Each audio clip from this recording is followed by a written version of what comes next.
लीजिए प्रस्तुत है डॉक्टर लक्ष्मण यादव की लिखी हुई डायरी प्रोफेसर की डायरी का भाग 39। शीर्षक है रोस्टर पर अध्यादेश। घटना है 7 मार्च 2019 की। भारत बंद वाले दिन शाम तक हमारी मेहनत का प्रभाव दिखने लगा। भारत के किसान, कामगार, आवाम की साझा लड़ाई ने इतिहास रच दिया। आंदोलनकारियों को जीत का एहसास है। आज के दिन ही आम चुनाव के पहले की आखिरी कैबिनेट बैठक होनी है। हम लोग टूडा ऑफिस और उसके आसपास जुटे हैं। सूत्रों से पता चल रहा है कि आज की बैठक 200 पॉइंट रोस्टर पर सरकार अध्यादेश लाने जा रही है। जब तक वह अध्यादेश आ न जाए तब तक कुछ भी मानना संभव न था। हम दोस्त पूरे साल चले आंदोलन को याद करने लगे। सबके पास आंदोलन का अपना अपना किस्सा है। मुझको तो शुरू में यह लगा था कि कैंपस के लोग तो अपने करियर को लेकर इतना डरते हैं, वे क्या ही आंदोलन करेंगे, मगर इतने लोग आ गए, यही तो सारा खेल शुरू हुआ।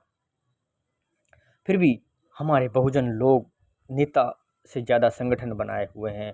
हमको यही डर था, ये आपस में ही न लड़ने लगे, मगर सब एक होकर सरकार से लड़ गए।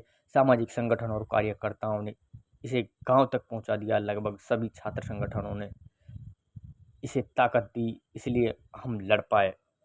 इस बात को हमको सबको माननी पड़ेगी कि अगर सोशल मीडिया न होता तो यह संभव न होता। न्यूज़ चैनलों से ने जहां कुछ दिखाया, सोशल मीडिया ही असली मीडिया है।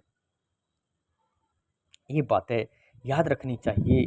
संसद में सपा, बसपा, राजद, आप, कांग्रेस, डीएमके, कम्युनिस्ट पार्टी जैसे सभी विपक्षी दलों ने नेताओं का साथ मिला। असल में यह एक राजनीतिक लड़ाई बन गई, तभी हम जीत पाए। तभी अभिज्ञान प्रकाश ने हंसते हुए बोलना शुरू किया। याद है जब हम सत्ताधारी सांसद बलदेव नारायण के घर गए थे तो क्या हुआ था? हमने उन्हें समझाना शुरू किया, सर, सरकार ने रोस्टर बदल दिया है। पहले 200 पॉइंट रोस्टर था, जिसे अब बदल कर 13 पॉइंट कर रहे हैं, जिसके बाद आरक्षण सीटों को भारी नुकसान हो जाएगा। पहले रुको, वे उंगली पकड़कर पूछने लगे। मान लो 200 सीट आई, एक चली गई, सवर्णों को तो ये दूसरी किस से जाएगी? SC ST को या OBC को? नहीं सर, ऐसे रोस्टर नहीं बनता। 200 पॉइंट रोस्टर का होता है, जिससे 13 पॉइंट रोस्टर किया जा रहा है। अरे नहीं, छोड़ो ये सब तेरे वेरा। ये बताओ, अगर 2 पोस्ट आई तो एक चली गई जनरल को, दूसरी किसकी?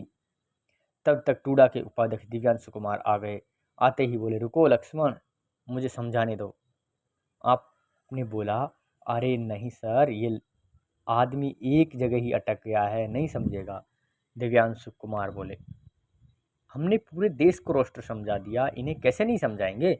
देखिए सर, एक्चुअली इशू ये है कि सरकार ये समझ नहीं पा रही है कि कितना बड़ा अन्याय हो रहा है। पहली बार तो इस देश के दलित, पिछड़े, आदिवासी प्रोफेसर बनने आए।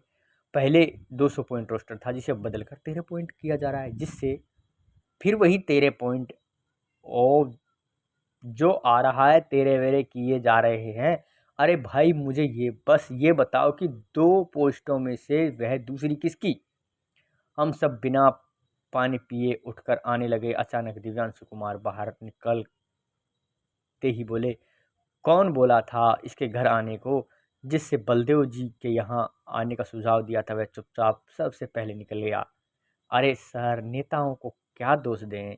हमारे बापूजी आज बोले कि सारी दुनिया को नौकरी मिल रही है, इन्हीं के लिए ही रोस्टर बदला रहा है। नाहक हल्ला कर रहे हैं, कम्युनिस्टों के फेरा में पड़ गया है। हमारे प्रधानमंत्री जी कुछ गलत नहीं कर सकते। हमने ठाका लगाया। सबके आप अपने किस्से, अपनी यादें। उधर कैबिनेट की बैठक शुरू हो गई। हम सबकी निगाहें ANI की खबर पर थी। थोड़ी देर में ब्रेकिंग न्यूज़ आ गई, सरकार ने कैबिनेट में अध्यादेश पास कर दिया। हमारी मेहनत रंग लाई, इतिहास लिख दिया गया। बाद में जब अध्यादेश की प्रति आई तो खुशी और बढ़ी। अब एसोसिएट प्रोफेसर और प्रोफेसर के पदों में भी ओबीसी को आरक्षण दिया गया। विवेकानंद स्टैचू के सामने फिर से वही नारे लग गए। तो कौन सा वाला रोस्टर? अम्बेडकर वाला रोस्टर। तो कौन सा वाला रोस्टर? फूले वाला रोस्टर। तो सावित्री वाला रोस्टर, मंडल वाला रोस्टर, संविधान वाला रोस्टर। अपने कॉलेज पहुंचा तो जीके डिडोसिया के कमेंट करते हुए कहा, क्या हाल है नेताजी, अब तो आप कहीं से चुनाव लड़ जाइए। शुक्रिया सर, वैसे आपको बधाई। हमको क्या, हम तो मानते हैं कि शिक्षा में आरक्षण होना ही नहीं चाहिए। मेरिट का क्या होगा, फीस किताब कॉपी सब फ्री दे दो, मगर आरक्षण आर्थिक आधार पर ही होना चाहिए। ये क्या वैसाखी दे रहा है बैर खैरात में? अब तो सर लड्डू खाइए, क्यों अब हम आपको समझाने और सुधारने में अपना समय खराब कतई नहीं करेंगे। जब संविधान नहीं सिखा पाया तो अब समय ही सिखाएगा। गेट वेल सून सर जी।